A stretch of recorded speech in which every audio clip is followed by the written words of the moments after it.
우리는 2016년 한 해 동안 우리 일부 예배 때 창세기를 생각했죠. 아마 다 잊어버려도 괜찮아요. 딱 한 단어만 생각하세요. 그게 뭘까요? 창세기 3장 15절. 인간이 타락하자마자 하나님은 뭘 주었다고요? 율법을 준 게 아니고 복음부터 주었어요. 살 길을 주었어요. 그래서 창세기 3장 15절을 원복음이라고 해요. 이 복음의 주인공 여자의 우선 그리스도를 어떤 계보를 통해서 보내시는가, 이 창세기 전체 이야기예요. 그래서 이렇게 정말 그리스도가 반드시 와야 되고, 복음은 반드시 완성돼야 되고, 이 복음은 땅 끝까지 모든 족속에게 증거되어야만 한다. 하나님의 절대 계획이에요. 이렇게 성경을 보는 눈을 구속사적인 관점이라고 해요. 성경은 전체 하나님의 구원의 역사예요. 이 관점으로 성경을 봐야 된다. 그래서 구속사라고 합니다. 하나님은 이런 그리스도를 보내기 위해서 바벨탑 사건에 의해 한 가문을 선택하시죠. 그게 창세기 12장 1절로 3절, 아브라함을 하나님 부르십니다. 그래서 내가 너에게 지시할 땅으로 가라. 그 땅이 어디예요? 가나안 땅이에요. 거기에서 내 씨로 말미암아 천하 만민이 구원받을 그리스도를 보내겠다.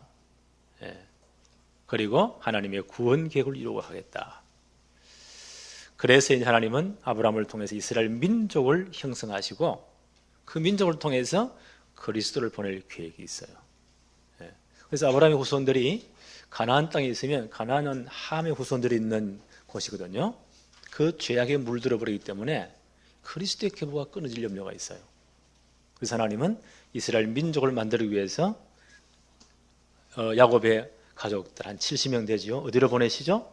애굽으로 보내십니다. 선발대로 요셉을 먼저 보내신 거예요. 하나님이 최고의 지혜로 만들어 놓으시고 그들을 다 이민 초청하도록. 그리고 요셉이 죽고 난 다음 애굽에서 이들이 노예로 전락되지요. 그것도 하나님의 계획이에요. 그래야 그 발전된 애굽 문화와 섞이지 않아요. 그들의 신앙을 보존할 수가 있고 혈통의 순수성을, 이스라엘 민족이 형성될 수가 있어요. 고통을 받아야 빨리 번식을 해요. 한 400년 만에 남자만 20세 이상 사움에 나갈 수 있는 남자만 60만이었으니까 대단하지요. 그 당시는 자녀를 많이 낳으니까 꼬박이 3만 해도 3, 4만 해도 거의 엄청난 숫자예요. 200만이 넘으니까요. 어마어마하잖아요. 조선 초기에, 지난번에 말씀드렸죠. 이성계가 고려를 멸망시키고 이시조선을 건설할 때, 그때 학자들이 말하면 인구가 한 70만 됐다고 해요.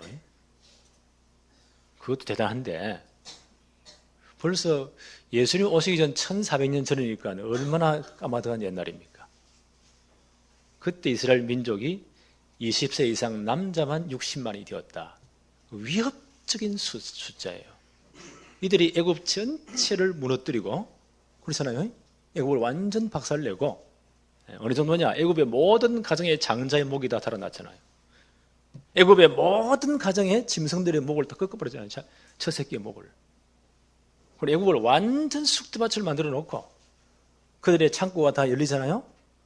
400년 무료봉산 그거 다 하져 나왔다고 생각해요. 그 강한 족속이 홍해에 빠져 죽은 줄 알았는데 홍해를 건너서 광야를 지나 지금 오고 있단 말이에요. 이 소식을 아마 가나안 땅에서 들었을 때에 라합이 고백한 대로 우리의 간담이 녹았다. 간과 담이 녹았다면 모든 힘이 다 빠져버려요. 그게 아마 사실인 것 같아요. 왜요? 가나안 땅을 차지해야 되기 때문에. 거기 누가 봐야 돼요? 창세기 3장 15절에 주인공이신 그리스도가 오셔야 되기 때문에. 그래서 이스라엘 민족은 형성돼야 되고 반드시 출애굽해야 돼요. 그리고 그 민족은 광야를 통과해야 돼요. 가나안 정복해야 돼요. 그 가나안 앞에까지 이 40년을 모세가 인도했지 않습니까? 이제 모세가 죽고 난 다음 하나님은 새로운 지도자를 뽑으십니다. 그분이 누구예요? 여호수아예요. 평생 모세를 따라다녔던 모세의 수종자, 그 모든 것을 보았던 영육간의 모든 것이 준비된 인물을 하나님이 미리 키우셔서 모세의 사명이 다한 다음 여호수아를 부르십니다. 그래서 이제 오늘부터는 가나안 정복에 대한 이런 중요한 사건들을 공부하는 여호수아를 한 6개월 정도 될 거예요. 우리가 매주 공부할 거예요. 아마 굉장한 은혜가 될 겁니다. 하나님이 여호수아를 지도자로 세우시고 메시아 오실 땅 가나안 땅을 정복할 천명이 뭐예요?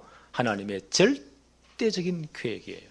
안 하면 절대 안 되는 천명을 하나님이 여호수아에게 주십니다. 오늘 설교 제목이 뭐죠? 천명을 주시는 하나님. 왜 한자로 적었느냐? 좀 자세히 좀 보라고. 하나님 명령을 주셨다.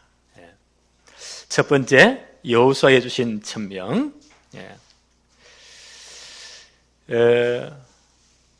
성경에 보니까 이 하나님의 구속 사역을 이룰 천명을 붙잡은 분들이 꽤 많이 있죠. 아브라함이 이걸 진짜 붙잡은 거예요. 창세기 3장 15절의 주인공 그리스도가 네 후손으로 말미암아 올 것이다. 그래서 그 그리스도 오실 가나안 땅으로 가라. 창세기 12장 1절로 3절. 아브라함이 이 언약 붙잡고 가나안까지 간 거예요. 그리고 그 언약이 이삭에게 야곱에게 계속 전달되잖아요. 창세기에서 1장에서 50장까지 제일 장을 많이 차지한 분이 누구라고요? 요셉이에요. 37장에서 50장까지 13장을 차지하니까 대단하잖아요. 요셉의 특징이 뭐냐? 이 언약을 진짜 천명으로 붙잡았다는 거예요. 그래서 창세기 45장에 보니까 요셉이 언약을 덜 붙잡고 헷갈리는 형들에게 하는 고백이 있잖아요. 창세기 45장 7절로 11절에 이 동생이 이제 알았으니까 얼마나 떨리겠어요. 그들 앞에 요셉이 한 고백입니다. 하나님이 큰 구원으로 당신들의 생명을 보존하고, 딱 굶어 죽으면 안 되니까 지금 천하가 흉년 들어가지고 7년 풍년이 지난 다음 7년 흉년이 오지 않습니까? 2년도 못 되어서 애굽 전체가, 그 주위 나라 전체가 지금 다 굶어 죽으니까 굶다가 못해서 애굽에 양식사러 와서 동생을 만나지 않습니까? 그 앞에 요셉이 한 고백입니다. 하나님이 큰 구원으로 당신들의 생명을 보존하고 당신들의 후손을 세상에 두시려고. 그래야 그리스도 족보가 이어지니까. 이스라엘 민족이 다 죽으면 안 돼요. 그래서 이 일을 위해서 나를 당신들보다 먼저 애굽 땅에 보내었습니다. 이게 하나님의 계획입니다. 그런즉 나를 이리로 보낸 이는 당신들이 아니요 하나님이십니다. 그들이 열받치 가지고 실컷 두들겨 펴고 빨가벗겨 가지고 죽도록 두들겨펴는 종으로 팔았지 않습니까? 그게 당신들이 한 게 아니라는 거예요. 요셉의 해석에는 하나님의 구원 사역을 위해서 먼저 나를 보내었습니다. 이스라엘 민족 형성을 위해서 거기서 노예로 있으면 안 돼요. 바로 왕을 능가하는 최고의 자리에 올라가야 돼요. 그래서 하나님이 나를 2,000명 때문에 애굽의 온 땅의 통치자로 삼으셨습니다. 앞으로 흉년이 5년 동안 더 지속될 겁니다. 7년 흉년이니까. 거기 있으면 굶어 죽으니까 다 애굽으로 이민 오세요. 내가 우리 아버지와 아버지의 가족들을, 아버지께 속한 모든 사람을 내가 부조함이 없도록 다 살리겠습니다. 보호하겠습니다. 천명을 진짜 깨달은 신앙 고백이에요. 이런 신앙인들이 좀 나왔으면 좋겠어요. 조그마한 일 가지고 기분 나쁘니 안 나쁘니 죽이니 사니 이런 거 말고, 우리나라는 정권 바뀌면 전부 다 보복하잖아요. 다 감옥 다 집어넣어버리고. 말고 진짜 이런 큰 인물들, 나는 다락방에서 이런 인물이 나올 것이다 확신하고 있어요. 어느 날 하늘에 뚝 떨어지는 게 아니에요. 어릴 때부터 이 정확한 복음 듣고 뿌리 내리고 체질화된 그런 규모 있고 실력 있는 일꾼이 일어나야 시대가 산다니까요. 소망은 나는 다락방밖에 없다. 렘넌트 운동하는 우리밖에 없다. 나는 그렇게 생각해요. 예. 이 요셉이 죽을 때도 보세요. 그 유언을 보세요. 그 후손들에게 진짜 언약을 심기 위한 그런 유언을 하지 않습니까? 자기 유구를 담보로 하고 언약을 각인시키는 이 유언을 해요. 진짜 멋있잖아요. 창세기 50장 24절 25절에 요셉이 110세를 사시잖아요. 30살에 총리가 되어서 종신 총리니까 80년을 총리로. 이건 대단한 분입니다. 그분이 이런 유언을 합니다. 나는 죽을 것입니다. 하나님이 당신들을 돌보시오. 형들이 지금 유언하는 거예요. 당신들을 이 땅에서 인도하여 내사 아브라함과 이삭과 야곱에게 맹세하신 땅에 이르게 하실 것입니다. 왜요? 가나안 차지해야 되니까. 이스라엘 민족이. 그래야 그 땅에 메시아고 그리스도니까. 그래서 이스라엘 자손들의 맹세를 시킵니다. 그때 출애굽할 때에 당신들은 여기서 내 해골을 메고 올라가겠다고 맹세하십시오. 요셉은 애굽의 최고의 공무원이기 때문에 외국에 못 묻히잖아요. 그러나 그 후손들이 출애굽할 때에 그 유고를 취해서 가나안 땅에 묻어주세요. 죽어서라도 언약이 이루어질 그 땅에 묻히겠다는 거예요. 나는 이 유언이 이스라엘 전 백성들의 가슴 속에 우리 내린 거예요. 야, 당신의 장례식과 죽음을 통해서도 그 마지막 남은 뼈를 통해서도요 언약을 각인시키기 위한 이 유언을 했다. 멋있지 않습니까? 이런 신앙인들이 좀 나와야 돼요. 요셉의 죽음 이후에 350년대 출애굽이 일어나잖아요. 지난번에 생각했잖아요. 모세가 출애굽할 때 누구예요? 요셉의 해골을 취했더라. 40년 광야에 일어날 때 잊어버리지 않습니다. 7년 정복전쟁이 벌어지잖아요. 여호수아에게 또 그 뼈가 연결됩니다. 그리고 가나안 땅에 이장합니다. 1000명을 진짜 붙잡은 사람들. 이런 인물들이 일어나야 돼요. 자, 40년 광야를 다 통과한 다음 이제 가나안 땅을 앞에 두고 있습니다. 모세는 이제 40년 그 모든 광야 인생을 마치고 120세에 하나님 부름을 받습니다. 여호수아 1장 1절 보세요.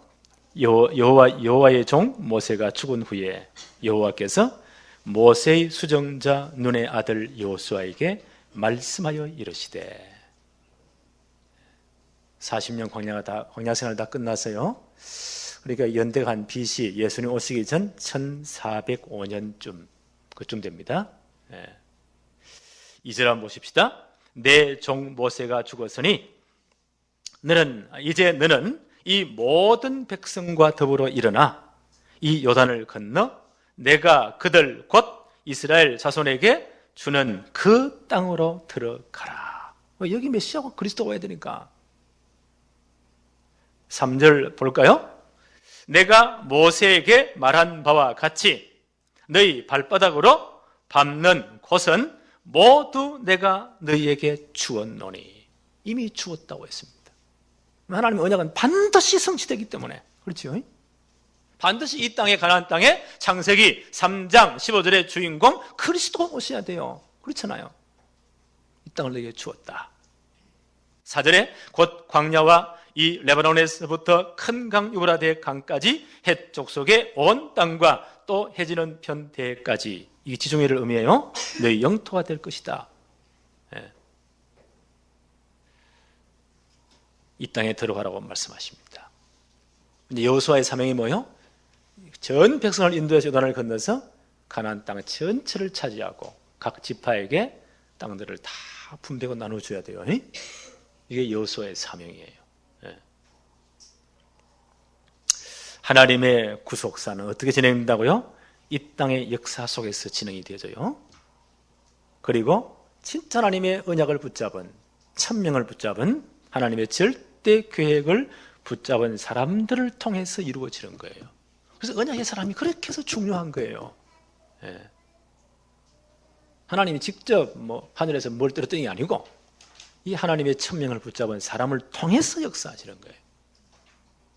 그리고 하나님의 주권은 반드시 이루어져요. 하나님의 주권에 의해서 언약은 성취될 수밖에 없습니다. 두 번째 보십시다. 천명을 붙잡은 자의 자세. 여호수아 이 천명을 붙잡았단 말이에요. 하나님 뭐라고 말씀하시죠? 여호수아 1장 5절입니다. 내 평생에 너를 능히 대적할 자가 없으리니. 하나님의 천명을 붙잡았다. 우리를 대적할 자가 없습니다. 내가 모세와 함께 있었던 것 같이 너와 함께 있을 것임이니라. 내가 너를 떠나지 아니하며 버리지 아니하리라. 진짜 하나님 언약 붙잡아 하나님 이렇게 하세요. 그래서 뭐라고 말씀하시죠? 6절 한번 볼까요? 강하고 담대하라. 너는 내가 그들의 조상에게 맹세하여 그들에게 주리라 한 땅을 이 백성에게 차지하게 하리라. 하나님 반드시 역사하시겠다는, 이루시겠다는 거예요. 이제 7년의 정복전쟁이 벌어지거든요. 거기에 그냥 확 차지하는 게 아니에요. 하나님의 계획은 언약을 붙잡은, 천명을 붙잡은 사람들을 통해서 이 땅 역사 속에 이루어지는 거예요. 그래서 이런 정복전쟁에 여러 가지 난관도 있겠죠? 문제도 많겠죠? 그래서 너는 강하고 담대하라. 하나님 반드시 하나님 계획을 이룰 것이다.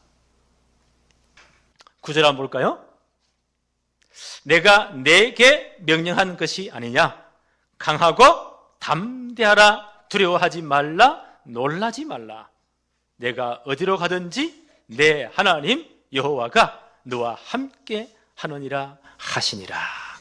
하나님이 계속 말씀하세요. 왜요? 중요하니까. 중요한 건 계속 반복해서 말할 수밖에 없잖아요. 정복 전쟁이 있기 때문에 이건 우리가 감당해야 돼요. 하나님의 계획은 이 땅 역사 속에서 하나님의 언약을 붙잡은 자를 통해 이루어진다니까요. 그래서 이런 전쟁이 이루어질 동안은 너는 강하고 담대하라. 절대로 두려워하지 말아라. 내가 너와 반드시 함께 할 것이다. 이게 우리가 결심한다고 되어지겠어요? 강하고 담대하자, 두려워하지 말자. 환경이 어렵고 여러 가지 이제 위기가 올 때 사람은 다 흔들리거든요. 그래서 우리가 어떤 환경이 와도 어떤 문제가 와도 흔들리지 않으려면 우리의 결심, 우리의 깡다구는 한계가 있어요. 그렇잖아요. 그래서 뭘 붙잡아야 돼요? 하나님의 말씀 붙잡아야 돼요. 하나님 말씀 붙잡아야 돼요. 그래서 뭐라고 말씀하시죠? 7절, 8절 한번 볼까요? 오직 강하고 극히 담대히 하여. 이런 여러 가지 두려운 일들과 여러 가지 사건들이 오니까 이 7년 피비린 나는 정복전쟁이 그냥 이루어지겠어요? 이런 여러 사건도 온단 말이에요. 오직 강하고 극히 담대하여 나의 종 모세가 내게 명령한 그 율법을 다 지켜 행하고 우로나 좌로나 치우치지 말라. 그리하면 어디로 가든지 형통할 것이다. 8절에 이 율법책을 내 입에서 떠나지 말게 하며 주야로 그것을 묵상하여 그 안에 기록된 대로 다 지켜 행하라. 그리하면 내 길이 평탄하게 될 것이며 내가 형통하리라. 우리가 강하고 담대할 수 있는 비결이 있습니다. 우리 작심삼일이라는 말이 있잖아요. 지금부터 강해야지, 담대해야지. 3일 지나면 흔들려요. 사건 터지고 여러 가지 일 만나면 흔들린단 말이에요. 그래서 우리가 언약의 말씀 붙잡아야 돼요. 영원히 변치 하나님의 말씀 붙잡아야 돼요. 그런데 이 말씀의 정말 핵심이 무엇일까요? 요한복음 5장 39절 예수님 이렇게 말씀하십니다. 너희가 성경에서 영생을 얻는 줄 생각하고 성경을 연구하거니와 이 성경이 곧 내게 대하여 증언하는 것이니라. 성경이 누구를 증거한다고요? 그리스도를 증거해요. 구약 성경은 예수님 오시기 전이죠. 몇 권이라고요? 39권. 구약 성경의 모든 증언이요, 메시아가 오실, 그리스도가 오실 것을 증언하고 있어요. 예. 그 그리스도는 반드시 가나안 땅에 아브라함의 후손으로, 다윗의 후손으로 오시게 되어 있습니다. 신약 성경이 뭐죠? 예수님 오신 이후의 기록이죠. 예수님이 어떤 분이신지, 어떤 사역을 하셨는지, 그 복음이 어떻게 증거되었는지를 기록하고 있어요. 이 성경 전체가 그리스도를 증언하는 것이다. 그래서 우리는 성경을 통해서 그리스도를 진짜 제대로 알아야 돼요. 그 복음 제대로 깨달아야 돼요. 그리고 복음이 내게 각인 뿌리치지라 되어져야 돼요. 이게 성경을 연구하는, 말씀을 듣는 목적이에요. 그래서 어릴 때부터 정말 이 말씀을 제대로 공부한, 정말 우리말로 말하면 각인 뿌리체제라된 인물을 하나 찾아라. 바울의 제자 디모데라고 생각해요. 그 바울이 디모데에 이렇게 편지를 씁니다. 디모데 후서 3장 15절에 또 어려서부터 성경을 네가 알았다. 아마 이 디모데의 어머니 아버지는 이방인이었고 어머니가 유대인인데 진짜 복음 깨닫고 그 아들 디모데에게 언약 교육, 말씀 교육을 정말 잘한 것 같아요. 결정의 순간에 누가 나오죠? 엄마들이 많이 나오죠. 성경에 보니까. 그래서 이 산자의 의미, 제가 성경을 보면서 아담이 하와를 보면서 고백한 게 있죠. 이런 산자의 의미가 됨이라.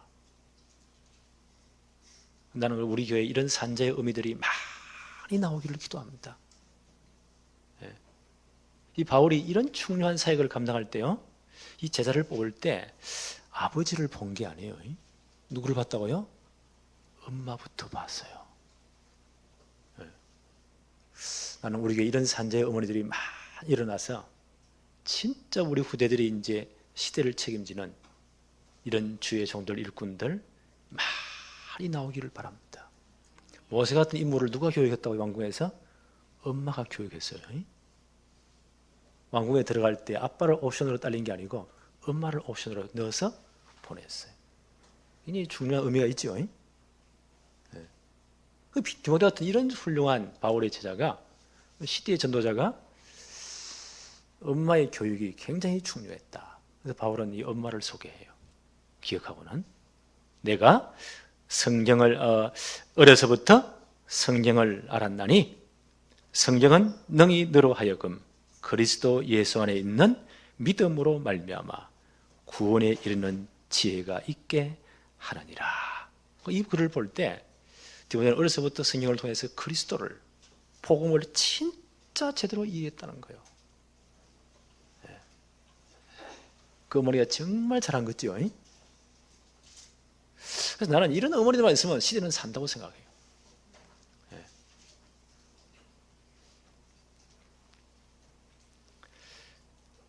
성경은 능히 너로 하여금 그리스도 예수 안에 있는 믿음으로 말미암아 구원에 이르는 지혜가 있게 하느니라.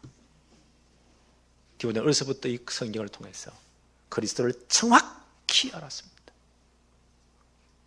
그리고 정말 복음으로 각인 뿌리 체질화 같은 사람입니다.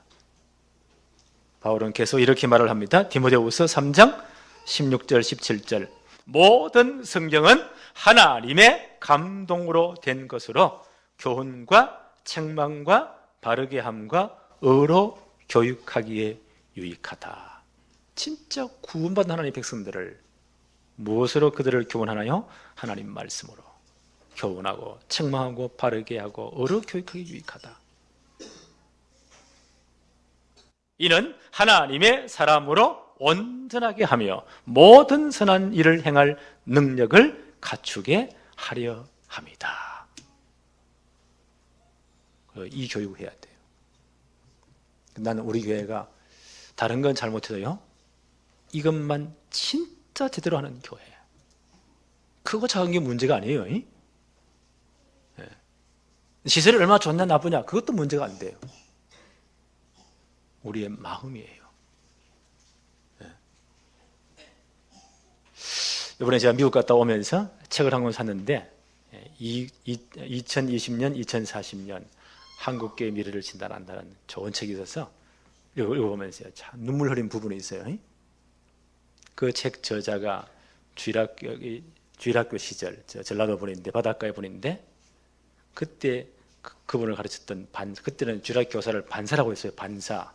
기억하세요? 반사라고 했잖아요. 네. 그 아버지와 친구분 반사분이 그 이야기를 하면서 제가 눈물 한참 흘렸습니다. 그 불신 가정에서 그 부분을 원하시면 제가 복사한 게 있으니까 나눠드리겠습니다. 제게 오시기 바랍니다. 아이들을 가르치는 게 너무너무 좋았어요, 양반이. 그 아버지는 너무 이 목사님의 아버지의 친구분이에요. 같은 이제 교회 반사인데. 그 아버지가 얼마나 똑똑한 사람이냐. 아들 교회 못 가도록. 토요일만 되면 엄청난 일을 시키는 거예요. 밤새도록 해도 못하도록. 다 탁 정해놓고 내일 아침에 바닷가에 그물 그 모든 정리다 해놓고 그때 허락하고 그 다음 교회 가라는 거예요. 그런데 이 저자의 아버지 친구분들 이분이요, 밤새도록 다 해놓고 아이들을 그리워하면서 그걸 다 공부 보면서 연구하고 기도하고 내일 이 아이들을 만나러 가야 되는데 밤새도록 한 잠 안 자고 모든 걸 다 한 거예요. 그리고 이제 아침에 딱 정해놓고 세수하고 성경 들고 아버지 갔다 오겠습니다. 그 아버지는 밤새도록 술 마시고 와가지고 이놈의 새끼야 지금 일 어떻게 다 했냐. 교회를 가? 아버지 다 해놨습니다. 그물 다 내리도록 다 정리해놓고 바디를 다 해놓고 아버지 이제 아침 식사할 거 다 준비해놓고 갔다 오겠습니다. 근데 이 양반이 술이 취해가지고요, 아버지 뒤에서 막 오래오래 함을 부르는 거예요. 돌아서는 순간 이 사람이 미쳐버렸지. 이 아버지가 칼을 가지고 그대로 아들의 가슴에 꽂은 거예요.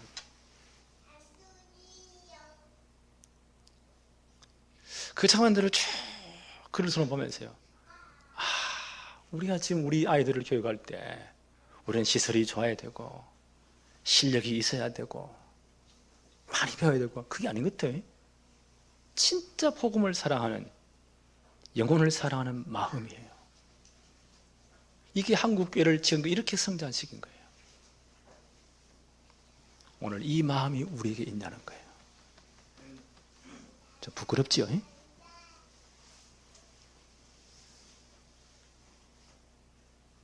한국교회 초창기에 그런 분들이 이 한국교회를 밑바닥이 된 거예요. 그래서 씨앗을 심은, 복음의 씨앗을 심은 거예요. 그 열매를 지금까지 따먹은 거예요. 지금 많은 교회들이 주일학교가 없습니다. 텅텅 비고 있습니다. 더 이상 씨를 심지 않습니다. 관심이 없습니다. 그러면 10년, 20년 뒤에 어떻게 되겠죠? 한국교회는 망하겠죠? 유럽과 미국 교회 그대로 지금 따라가고 있어요.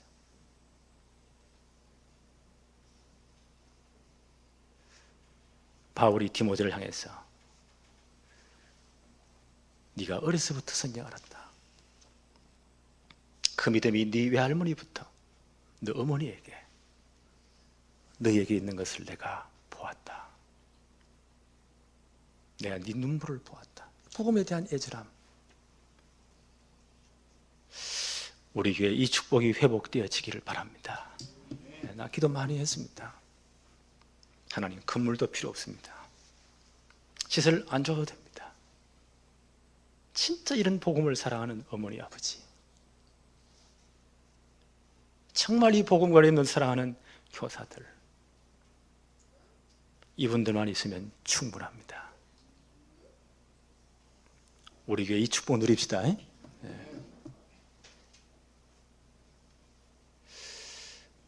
그래서 여호수아에게 뭐라고 말씀해요? 앞으로 많은 일이 있을 거니까 진짜 네가 하나님의 말씀 언약 붙잡고 이 복음 붙잡고 강하고 담대해라. 우리는 삼오늘의 비밀을 진짜 누려야 됩니다. 매일매일 오늘의 말씀, 기도 수첩을 하시든지 아니면 주일마다 나눠주잖아요. 시간이 없으시면 요거 가지고도 일주일 내내 한 5분이면 다 보잖아요. 자신이 적어놓은 건 자기가 제일 잘 알아요. 매일매일 다를 거예요. 한 2, 3분 정도 말씀 묵상하세요. 오늘의 말씀. 이거 붙잡고 잠깐 생각하고 기도하세요. 오늘의 기도. 오늘 이 말씀을 내가 누구에게 전달할까? 누구를 만나면 뭐라고 말해줄까? 조금 생각해봐요. 그게 오늘의 전도예요. 이 축복이 우리 교회 영적 상태가 되어지기를 바랍니다. 뭐 거창한 거 아니에요. 뭐 큰 거 하자가 아니고 진짜 바로 하자 말이에요. 세 번째, 천명을 붙잡은 자의 소명과 사명입니다. 이 하나님의 천명을 받들고 여호수아가 백성들에게 뭐라고 말하죠? 여호수아 1장 10절로 11절입니다.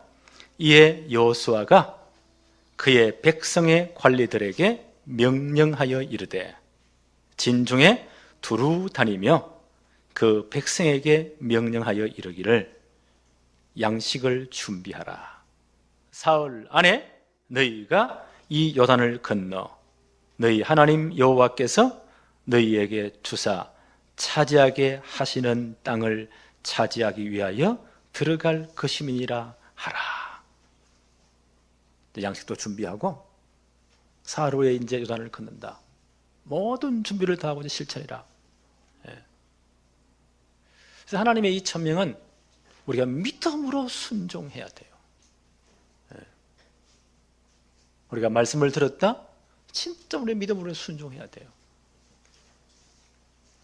그래서 중요한 이제 지파에게 명령을 내려요.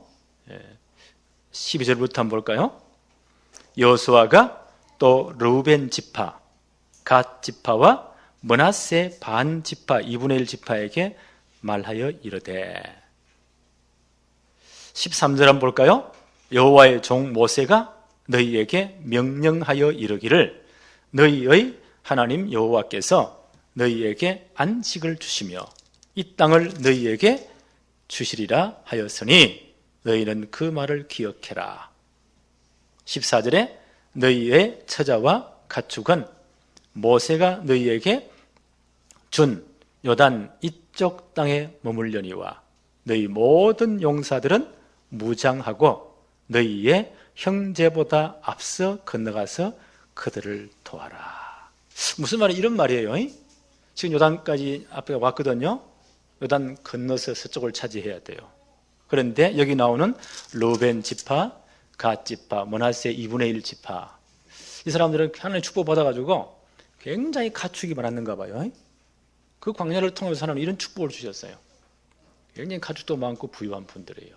그러니까 요단강 그 동쪽 건너기 전에 그쪽 지역 전체 보니까 물이 많고 초장이 풍부하고 가축들을 키울 수 있는 좋은 장소란 말이에요. 그래서 이분들이 와서 모세에게 말을 해요. 우리가 여기 이 땅을 차지하게 두세요. 르우벤 지파, 갓 지파, 므낫세 2분의 1이. 그래서 모세가 좋다. 그러면 너희들이 이 땅을 차지해요. 그럼 전쟁 안 하고 그들은 공짜로 먹었잖아요. 쉽게. 단 조건이 있다. 요단을 건너서 다른 지파들이 저 땅을 차지할 때에 너희들 모든 20세 이상 남자 가운데 정말 자원한 자를 뽑아가지고 앞장서서 형제 지파보다 먼저 건너가서 정복 전쟁에 앞장서라. 미리 다 차지했으니까 그들은 공짜로 가서 다 차지한 후에 돌아와서 이 땅을 너희들 것으로 만들 것이니라. 너희 처자와 재산들은 여기다 놔두고 너희들이 앞장서 정복 전쟁에 참여해야 된다. 이 약속을 미리 했거든요. 그래서 여호수아가 이들에게 지금 명령을 내리는 거예요. 그게 민수기 32장, 신명기 3장에 잘 기록되어져 있어요. 자, 이 명령을 내립니다. 반드시 가나안 정복돼야 되니까 그 정복 전쟁으로 그걸 차지해야 돼요. 그리고 그 땅을 다 다른 지파에 분배를 해야 돼요. 그리고 그 땅에서 그리스도 오셔야 돼요. 먼저 찾은 이들이 먼저 수고를 해줘야 돼요. 이분들이 이 천명을 제대로 이해했어요. 그리고 뭐라고 말을 합니까? 이분들의 말을 한번 들어볼까요? 그래서 이분들이 이제 여호수아 4장 보니까 12절 13절 한 4만 명 정도를 동원해서 선발대로 요단은 그늘이 제일 앞장서도록 만듭니다. 7년 동안 정복전쟁이 벌어지거든요. 별의별 사건이 다 일어나요. 그 정복전쟁이 다 끝난 다음 여호수아 22장 1절로 4절에 보니까 이들이 가나안 이 서쪽을 다 정복하고 그리고 돌아와서 자기 기업을 차지해요. 1000명을 진짜 이해하고 이분들이 순종을 해주었거든요. 이분들의 말을 한번 들어볼까요? 16절부터 한번 보십시다. 이들이 누굽니까? 르우벤 지파, 먼저 요단 동쪽을 차지한 분들이죠. 르우벤 지파, 갓 지파, 므낫세 2분의 지파 사람들이에요. 16절, 그들이 여호수아에게 대답하여 이르되 당신이 우리에게 명령하신 것은 우리가 다 행할 것입니다. 당신이 우리를 보내시는 곳에는 우리가 가리이다. 기꺼이 앞장서겠습니다. 17절에 우리는 범사에 모세에게 순종한 것 같이 당신에게 순종하려니와 오직 당신의 하나님 여호와께서 모세와 함께 계시던 것 같이 당신과 함께 계시기를 원하나이다. 얼마나 지도자 여호수아에게 지금 힘을 줍니까? 이런 고백을 해요. 18절에 누구든지 당신의 명령을 거역하며 당신의 말씀을 순종하지 아니하는 자는 죽음을 당하리니 오직 강하고 담대하소서. 우리는 생명을 걸고 딱 독촉했다는 거예요. 왜요? 정복전쟁이 그렇게 담대하지 않거든요. 7년 동안 피를 흘리고 싸워야 돼요. 이 일 전체를 여호수아 지휘해야 돼요. 우리는 생명을 걸고, 왜요? 하나님의 천명을 이루어야 되기 때문에, 하나님의 절대 계획을 이루어야 되기 때문에 생명을 걸고 돕겠습니다. 하나님께서 주의 종 모세와 함께한 것 같이 당신과 함께하기를 정말 우리가 기도합니다. 만약 당신의 명령을 순종하지 않는 자는 죽음을 면치 못할 것입니다. 당신은 오직 언약 붙잡고 강하고 담대하소서. 여호수아 얼마나 힘이 나겠어요. 그렇죠. 저는 이 구절을 매번 읽으면서요, 우리 교회 모든 성도인 우리 중직자들은 강 목사를 향해서 렘넌트 성공시대 반드시 만들어야 됩니다. 우리가 생을 걸고 이 일에 돕겠습니다. 목사님은 강하고 담대하십시오. 여기 우리 교회 모습이 되어지기를 바랍니다. 나는 이게 정말 천명을 붙잡은 자의 소명, 사명의 고백이라고 생각해요. 그러면 되는 거예요. 우리 교회 주신 하나님의 천명이 뭐라고요? 렘넌트 성공시대를 만들자. 반드시 만들어야 돼요. 여기는 우리 1세대들 앞으로 10년, 20년 뛰면 다 은퇴해야 됩니다. 30년 뒤에 우리 장로님들이 지금까지 일을 하실까요? 나는 못한다고 생각해요. 은퇴하고 다 물려줘야 돼요. 20, 30년 뒤에 우리 대한민국은 엄청나게 많은 것이 변화될 거예요. 우리보다 더 위기의 시대를 우리 후대들은 살아가야 돼요. 어떤 분들은 한 10년 내지 30년 안에 남북 통일이 된다고 그렇게 주장하거든요. 만약 통일된다고 가정해 보세요. 저 땅에 2,500만 북한 주민들, 평양에 살고 있는 그 엘리트 그룹들, 요 몇십만 명은 진짜 우리보다 잘 살아요. 떵떵거리고. 나머지는 다 거짓대들이에요. 이 양반들이 남한으로 몰려온다고 생각해 보세요. 대사의 혼란이 옵니다. 이 양반들은 벌써 김일성 우상 종교, 유일상 그 종교에 아예 각색이 된 사람들이에요. 이게 맞을까요? 탈북한 사람들이 생명 걸고 북한을 살기 어려우니까 탈북하잖아요. 남한에 오면 천국인 줄 알았는데 와보니까 이 남한이 탐탁치 않단 말이에요. 이래가 자살한 놈도 있고 정신 돈 사람도 있고 도무지 나는 여기서 못 살겠다. 다 도둑놈들이고 안 그래요? 다 사기쳐가지고 정착자금 다 빼앗기고 하여튼 이런 사람들이요.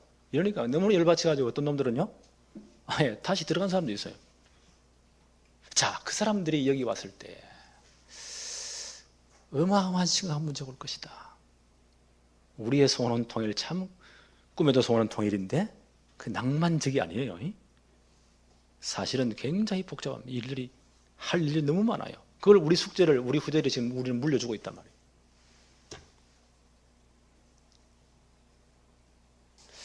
그래서 나는 요셉 같은 이런 지혜로운 인물이 일어나야 된다.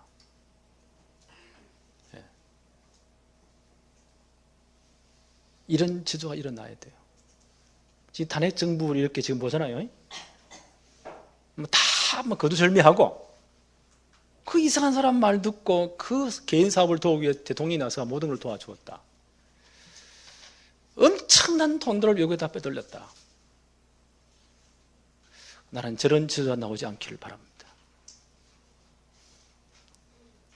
그래서 어떤 분들은 말하기를 앞으로 한 3, 4년 뒤에 10년 안에 심각한 외환위기가, 지난번 IMF 극복할 때 얼마나 힘들었습니까? 이런 위기들이 올 가능성이 있다고 말을 하고 있어요. 안 해야 되지만, 그래서 우리 교회라도요, 진짜 우리가 언약 붙잡고 강하고 담대해야 됩니다. 렘넌트 성공시대 말은 좋지만 이걸 이룬다는 것이 그냥 되는 게 아닙니다. 우리의 기도가 필요하고 우리의 땀이 필요하고 피 흘릴 우리의 수고가 필요해요.